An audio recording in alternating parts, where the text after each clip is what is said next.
औज़ुबिल्लाहिमिनश्शैतानिर्रजीम बिस्मिल्लाहिर्रहमानिर्रहीम। इस वक्त मैं आपको ब्रेकिंग न्यूज़ सुनाता चलूँ। जस्ट 12 घंटे पहले मैंने इस चीज़ का जिक्र किया था इसी व्लॉग में। मलाला यूसुफजई का जो इमरान खान के नाम लिखा गया खत है उसमें जिक्र किया था कि हर तरफ अमन फैला दिया जाएगा। तालिबान ये दावा कर रहे थे और पूरे का पूरा अखबार भरा हुआ था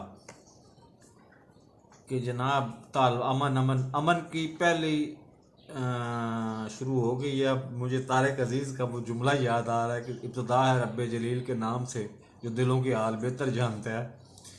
आज तालिबान ने जलालाबाद अफगानिस्तान का एक शहर है जलालाबाद, उधर मुजाहिरीन पर फायरिंग की है और 3 अफराद हलाक हो गए हैं।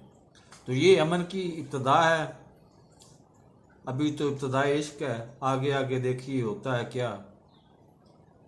मैं नए आने वालों से गुजारिश है कि मेरे चैनल को सब्सक्राइब करें, साथ लगे बेल आइकन को दबा के ऑल नोटिफिकेशन को ऑन कर दें।